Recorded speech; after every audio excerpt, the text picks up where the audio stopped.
This is TLV1.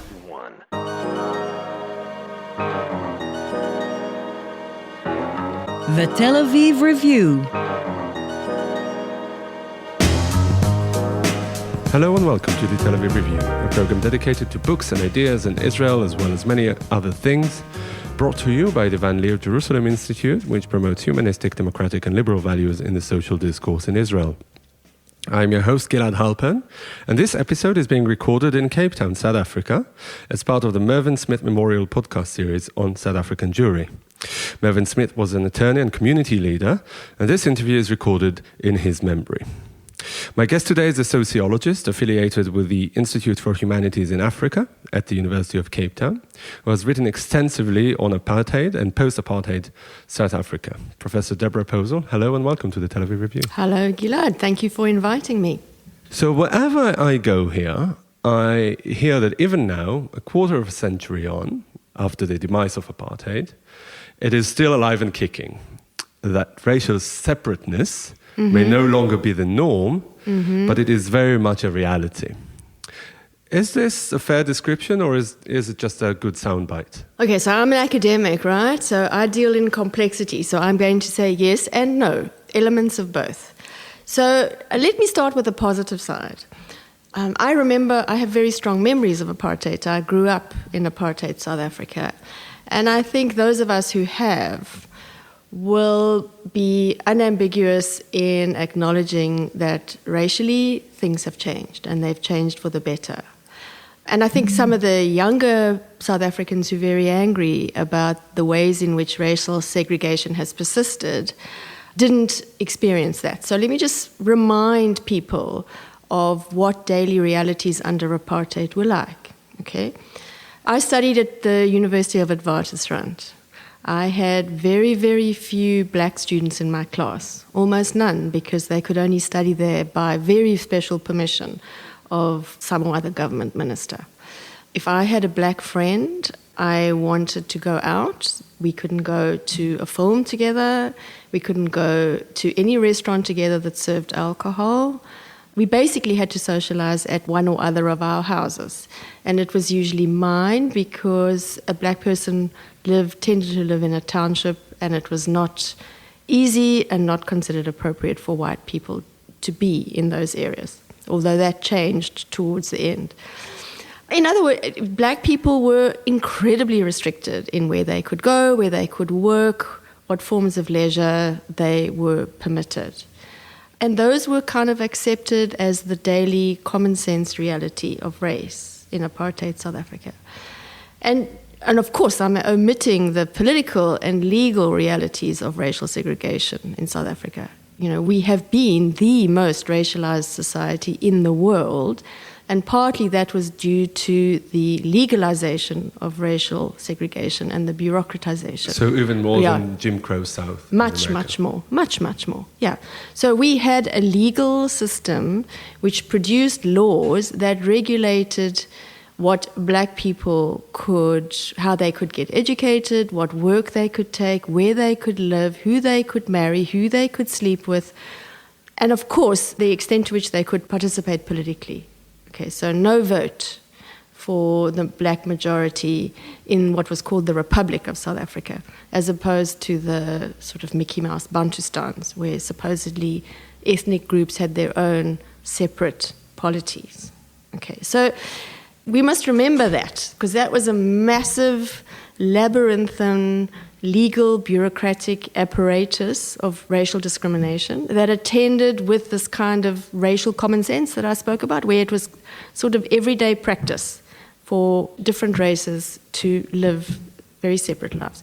Of course, apart from, oddities like, for example, domestic service. Yeah, and we can come back to some of those weird things that, most white South African families would have had a black domestic worker, whose place in that white family would have been very intimate in some ways, bringing up the children, very present in the everyday life of the family, although in other ways a stranger. Okay, now, from that point of view, a lot has changed. Black people vote, obviously. There's a completely different legal, bureaucratic apparatus that in fact is intended, as far as possible, to fast-track the advancement of black people in South Africa.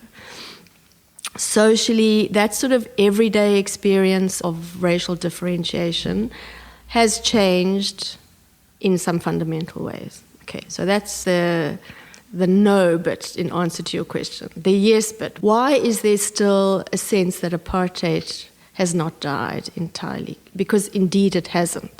Okay. So perhaps the first thing and the most obscene thing about post-apartheid South Africa, the point at which the dream of a non-racial democratic future failed most disappointingly, is in relation to inequality. Economic inequality. Economic inequality, yeah. It is, I would say it's obscene. We have a worsening racial inequality since the end of apartheid. Okay, but again, that must be qualified. So the gap between whites and blacks in 1994 was smaller than it is today, on average? On average, yeah, but we have to qualify that picture as well, because in some respects, black people have become a lot wealthier than they were. In fact, demographically speaking, one of the most dramatic changes of the post-94 period is the emergence of what has been called the black middle class, which is a rather vague term, but you kind of know what I mean. Black people, upwardly mobile, in some respects spectacularly so. We have a relatively small, very affluent black elite, which is an entirely new phenomenon of post-94, and a quite rapidly growing black middle class. Okay, the definition thereof, as I say, is a little bit complicated, and the threshold, people differ. Okay, but nevertheless, that is important. It's a very important change, but it coexists with very high levels of poverty among the vast majority of people in the country, and that vast majority of poor people is black. Okay, so that's one of the reasons why, for example, some of our radical students on campus, some of the political parties like the Economic Freedom Fighters, why they draw attention to the persistence of apartheid. It's in relation to that convergence of race and class in South Africa. That's one. The other has to do with, I suppose, the quality of our social life, which is less racially integrated than I suppose we had all hoped or might have expected, given that the legal barriers to that have actually been removed. Okay, but I think people are finding that in many contexts, it is still surprisingly the case that white people tend to have white friends and black people tend to have black friends. We thought it was going to be different. For example, one of the very promising, very hopeful changes after 1994 was in respect of our schooling system, and in particular our public schooling system. Previously, apartheid legislation racially restricted access to public schooling. Okay, there were a few exceptions emerging at the margins, but in the main, black kids went to black schools, white kids went to white schools, public schools. Private schools were a little bit more integrated, but the large majority of kids in South Africa still go to public schools. Were there black people under apartheid who could afford sending their children to private school? Yes, there were a few. Things started to blur, from sort of 1980s was a blurry time. Apartheid was not winding down politically, but economically the situation was just getting on the way to the kinds of economic shifts that you saw after 1994. But to get back to the schools, okay, so after 1994, the public schooling system was changed. Obviously, the racial barriers were removed. And the result was that a new generation of white South African and black South African kids went to school together. And these were called Model C schools, not that that's really important. And that was an incredibly positive, hopeful development, because we all know if you can create friendships among the very young, then with a bit of luck, the kind of old-style racisms that have characterized this country's history so brutally in the past would fade. And in fact, that was the case for a long time, and it still is, that there are still these schools. And for some of that generation, race took on a different meaning. It was no longer, it was a sort of a fact of difference, but it wasn't loaded with the kind of terrible hierarchy that I grew up with, for example.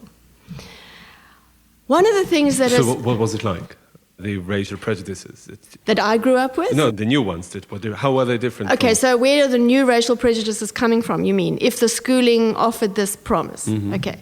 First of all, this doesn't exhaust the entire public education system. For the vast majority of black people, their schooling reality is still racially segregated. They either go to township schools or farm schools, which are de facto black schools.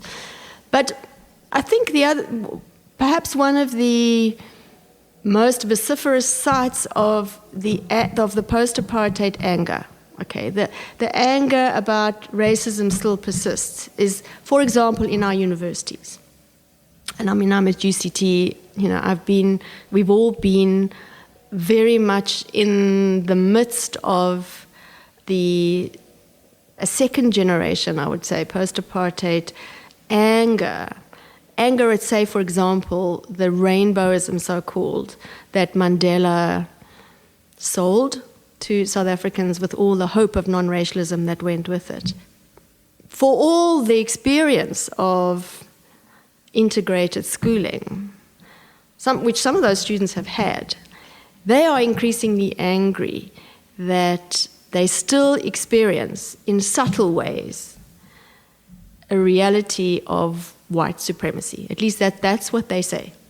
They are making a case now that while the legal barriers are gone, there is still a culture in the country of white supremacy. There is still a daily reality of racism, racial slurs, racial insults sometimes, more overt, but in subtle ways, an assumption they experience white people as judging them to be inferior.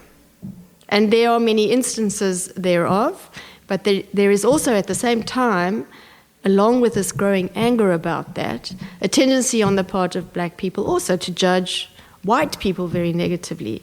The result of that, when it's magnified over many cases and many years, is a tendency to polarize. Where do you think this anger and resentment come from? Why is this so characteristic of the younger generation? And why were their parents spared? Sure, Gilad, that's a difficult question. I don't think I can answer it fully at all. We're chewing over that question and will be for a while. Why so much anger? No, because they are doing better economically than their parents. They have more opportunities in life. They go to better universities. Really, they have... everything is much better. They have much better conditions than their parents had, yet they are angrier. Yeah, so there is definitely that conundrum. So first of all, not all of them are necessarily doing better than their parents, because for some of them, particularly given the problem of inequality, the worsening problem of inequality that I was telling you about, and growing levels of unemployment. Okay, we have an economy in this country that's not doing brilliantly. We have low rates of economic growth, various other issues in the economy that have shown that the extent to which we can produce new jobs is very disappointing. Okay, so for some in that generation, actually their prospects are not that much better. Okay, but you're right that some of the most angry ones are the ones whose prospects are better. And who are they? So the question is, why are they angry? And also, who are they angry with? Okay. So this is just my 5 cents worth. It's what I suspect. It's my conjecture. And it's partly based, I suppose, on my most immediate experience, which is in the universities. And it's worth saying that this anger that I'm talking about is not generalized in some homogeneous way across the society as a whole. It's concentrated in pockets. And the angriest pocket is in the universities, okay? Which in some ways is not surprising, because universities are those kinds of places. They invite an opportunity to reflect, to become angry, not to suppress those kinds of critical reactions. And also, it's not specific to South Africa. In Exactly. campuses around the world, there are angry pockets of students. Okay, so in fact, you're right. And so there is a question about a more global phenomenon of anger. I would even qualify that a bit longer and then let you answer. Yeah. Do you see it as part of perhaps a global trend of rising identity politics, intersectionalism, and all those things that we hear about all over the industrialized Western world? Yeah, I think absolutely.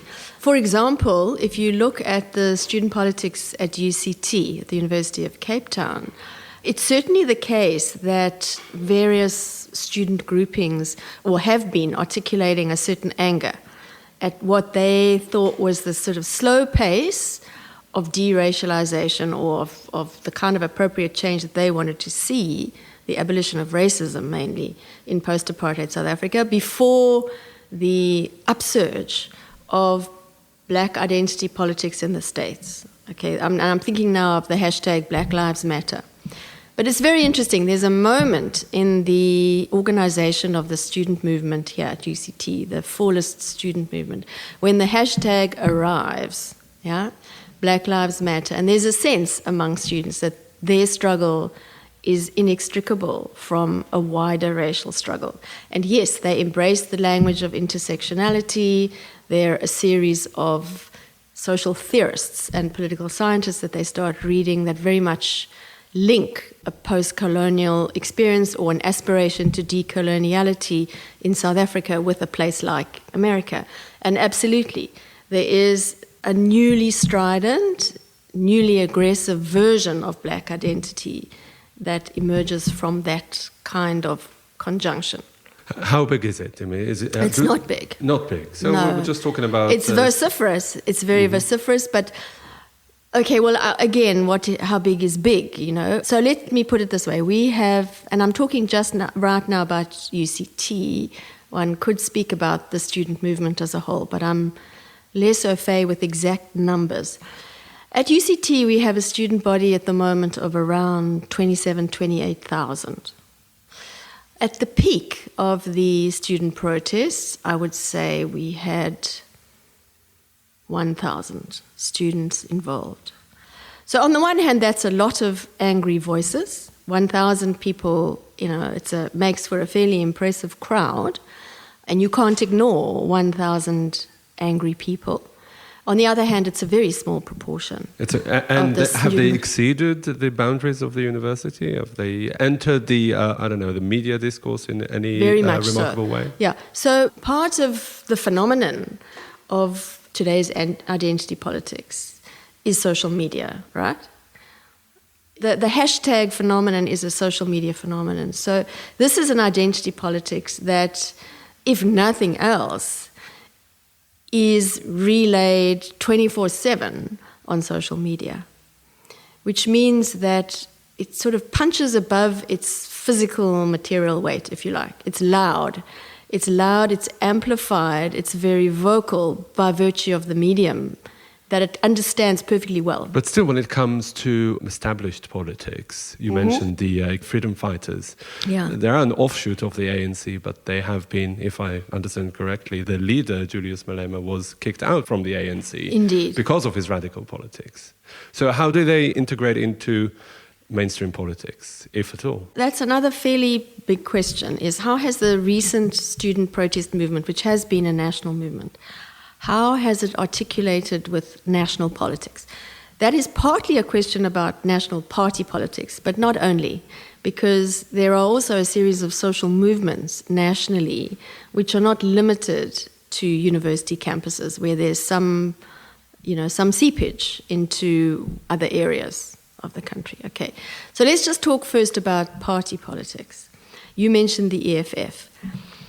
One of the phenomena of student politics post-1994 in many universities, not all, but in many, is that the student representative councils of the universities have followed party political lines. In other words, students have organized themselves as representatives, youthful representatives of political parties. And that's new, by the way. It wouldn't have happened before. And that, of course, means that there's a very obvious and overt link between the wider party political system and what's happening on university campuses. So, for example, the EFF has had a very strong presence on Wits campus. Less so at UCT, much less so at UCT, much less so at UWC, one of the other universities in the Western Cape, and almost not at all at Stellenbosch University. Whereas at Pretoria University and University of Johannesburg, the EFF has been very prominent as the EFF, okay, organizing in line with the party. And other ANC, other groupings, the ANC, its sort of youthful wing, has had a similar presence on some of these other campuses, and that has led to spectacular conflicts on university campuses that to some extent mirror the conflicts between the EFF and the ANC outside the university.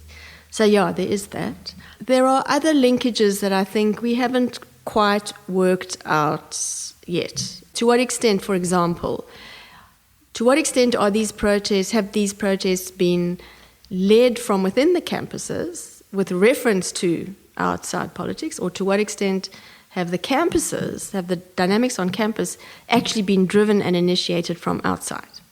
Okay, I think that's still an open question, and the answer to that question will vary depending on which campus you're talking about. I'd like to go back to the conundrum of why the second generation. Right, the anger. And look back on the transition 25 years ago. All over the world, it's been looked up to as as almost an ideal way to make politics, taking a deeply divided country and healing the wounds, or at least attempting in earnest to heal the wound, and succeeding quite considerably at it. But if we look at it, hindsight is always 20/20, as they say. But if we look back on it from today, do you think there's anything in the transition process that could have been done differently to preempt or avert those problems that South African society is dealing with now? As you say, hindsight, we may have not even perfect vision, but better vision from hindsight. Yeah, without passing any value judgment. Yeah. I don't share the view that some people have, which is expressed in, the claim that Mandela was a sellout and that the Constitution is, some sort of, was captured by white monopoly capital interests or whatever. I think those formulations are crude. I agree with you. In many ways, what happened after 1994 was remarkable, and I still regard Nelson Mandela as having been a remarkably astute, very skillful, strategic politician who achieved something very important, formative, and I think globally exemplary. Okay, we were on the cusp of a civil war in South Africa. We were.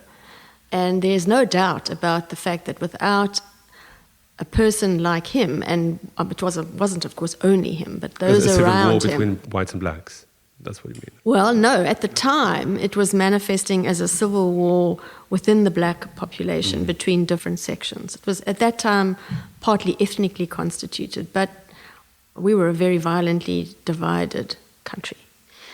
And of course, there was a racial element in it because I don't know how much you know about the history of the 1980s, but I think it's become very clear that what was called the third force, that was arming and motivating at least some of what was called black-on-black violence, was emanating from within the white apartheid state. Okay, so yes. So it was a divide and rule sort of strategy by the apartheid government. For sure, right. So I think it's really important to hang on to what was indeed remarkable about that transition, what was indeed globally, for good reason, exemplary about Mandela. Okay, we did emerge peacefully from what could have been a disastrously violent and brutal conflagration, and with, I think, an impeccably democratic constitution. And that's really nothing to sneeze at. Okay. So I want to say that because I want to nevertheless add to that there are some things that I think could have been done differently. In the main, I think white people got off too easily. I understand that one of Mandela's concerns, and for good strategic reasons, was to pacify the white right wing.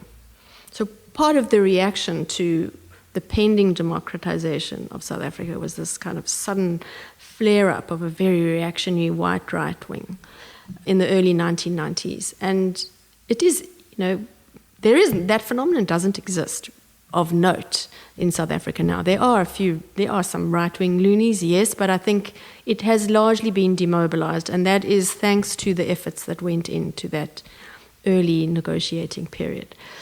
On the other hand, it probably was the case that Mandela didn't extract enough from white people.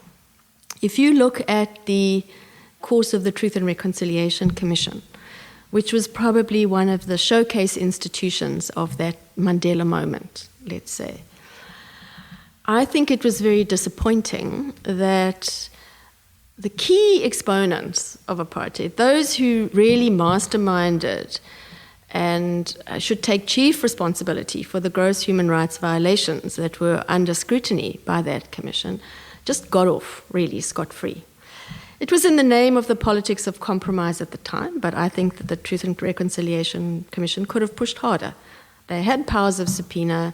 It would have been possible, in my view, to have extracted more by way of admissions of guilt, recognitions of wrongdoing, etc., higher up in the regime, rather than just a few very high-profile lieutenants of the regime a bit lower down.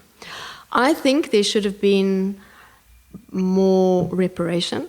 There's been pathetically little material reparation for the victims of gross human rights violations. In fact, scandalously, even the money that was allocated has not all been spent, which I don't entirely understand. To this day, so yeah, I think over 25 years. As far as I know, to this day, there still hasn't all been allocated, and probably the process is just kind of fizzled out. But I think there should have been a wealth tax on white people, probably a one-off at the time. You certainly couldn't impose it now because there isn't the kind of trust in the mechanisms of the state that Mandela did achieve quite remarkably after 1994. So that exactly was going to be my next question. Oh, okay. To what extent do you think this is the fact that it was so relatively peaceful up until now, and those voices, the radical, more violent voices that we hear from black intellectuals, I would say, weren't heard at the time, was down to Mandela's remarkable personality? You call it in one of your papers the Madiba magic. I don't know that it was just personality. I think it was very carefully, symbolically and ideologically choreographed. A great deal of work went into using Mandela's biography and also using his not inconsiderable interpersonal skills and what you're calling his personality. He certainly, I think, was a gifted politician. Okay, so yes, I don't think that a great deal of black opposition at that time was being actively suppressed. I think it was genuinely a moment of huge optimism. And perhaps it's because of the scale of the optimism, the degree of anger now is probably, inversely proportionally intense. Because expectations after 1994 were very high on the part of black people, perhaps unrealistically, perhaps ridiculously high. That's an unintended consequence, I think, of the sort of romance, if you like, of that moment. The unrealistic expectation that, everybody would get what they wanted and what they deserved, that poverty would be eliminated, that inequality would diminish, etc., etc. A tendency not to look at the hard, cold realities of the situation, which would have indicated unambiguously that this was going to take a hell of a long time. If you've had 20, 40, even a century of social engineering along racist lines, it's going to take a very long time to undo that. But also, wasn't it perhaps too naive to imagine or even speak of a non-racial or post-racial society when, even without apartheid, racial definitions were really defining Yeah. every walk of life in this country. Let's go all the way back to my yes and no, my answer to your first question. There were real changes. Non-racialism had some real traction in those years. There were new experiences of racial mixing and racial integration in spheres where it didn't exist before. So for the generation of white and black people who had grown up under apartheid and who experienced 1994, I do believe there were there were kind of good reasons to feel very hopeful about the possibility of a non-racial future. What was naive, if it existed among some people, was to think that it had already arrived. So that was the naivety, to think, okay, it's done, here we are. Thanks, Mandela, you've done this miraculously in such a short period of time. That was the naivety. But I do believe that, if one thinks realistically, what could one possibly have expected of that period in our history? It was to have been a first step. And it was a first step in a direction which I think did carry with it a promise of great hope. I'm dismayed often at the intensity of the anger that this was a cop-out, a sellout. For me, that's way too extreme a judgment of what went wrong. What about a parallel process to that? Do we see any fringe groups from within the white community emerging in reaction to the radical new black generation? Yeah. Or, part of what kept South African society in relative harmony was this trust that you talked about in the institutions that was terribly eroded by the former president. We're speaking here in Cape Town a few weeks after Jacob Zuma was finally ousted after 10 years of eroding many people's trust in the system. How does it affect the white community? Before I answer that, I just want to say I think you've made a really important point. This question about trust in a system, in a state apparatus, which on one level has got nothing to do with white and black people. It's not a racial issue.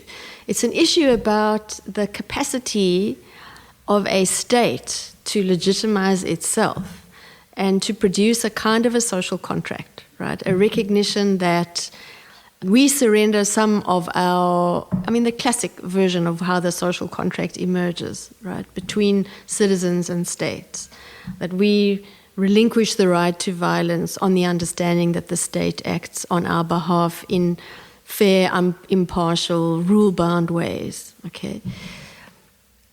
That was one of the extraordinary successes, I think, of the post-1994 period, aided to a considerable extent by the emergence of our constitution and some very impressive people, really impressive people who took leadership positions. And you're absolutely right that, and it's my error not to have mentioned this up until now, that of course one of the crucial aspects of the wider context of the anger that I'm talking about is an anger directed not just at white people in some generic way, although it sometimes gets refracted that way, but at the failure of that promise of a kind of coherent, cohesive, fair, uncorrupt state that could deliver on its promises. And I think the Zuma era has been enormously damaging from that point of view. But it affected mainly the black community and not so much the white community. In what ways? In what way? In radicalizing them. In radicalizing them? Yeah. So the connection is, again, it's kind of complicated because, the radicalization is patchy. And many of those who've been radicalized still think of Zuma as some kind of hero. So it's sometimes quite paradoxical also because, especially in his later years, Zuma started speaking a language not dissimilar to the EFF, a language of radical economic transformation. And there's certain ironies. So, for example, it was Zuma who, without any consultation with his party or with the government, just summarily announced a commitment to free higher education, which was, I would say quite cynically, to meet the expectation, the demand of the protesting students for whatever reason. I mean, perhaps he thought that would buoy him, that would keep him in power in the ANC at a time when others were wanting him to resign. Okay, so I'm just mentioning that because it's not straightforward that there's anger against Zuma. There is, but there's also in some of the angry circles a great deal of enthusiasm for Zuma towards the very end, when for others he was at his most corrupt and most alienating. So after his departure, do you think that this is really the right time to be optimistic again? Cautiously optimistic, yeah. Right. Yeah. Are we going back on the same track as we did before? To some extent, I think there's a realization that we have to work towards a situation where the state is perceived as more legitimate, where that idea of a social contract has more traction, because nothing really can eradicate corruption is really important, because it restores that idea that you can put trust in the state as the primary social engineer, because we have to have that in South Africa. Social engineering is still necessary to remove the imprint of the past. It's not going to be easy. The extent of corruption, it's big. Will there be the political appetite to deal with all of it? I don't know. Will there be the political capacity to deal with it? All of it? Probably not. But it would start if we had some really prominent public moves. So far, actually, there have been very few. There have been very few arrests right now of people who are known to, against whom there is evidence, actually, in relation to the claims about state capture. But the good news was, as you probably know, there's going to be a commission on state capture, and the person who's just been appointed to chair that commission is somebody of, I think he's widely regarded as credible and... impartial? Yeah, to the extent that one can be, yeah. Mm-hmm. Yeah, so that's good.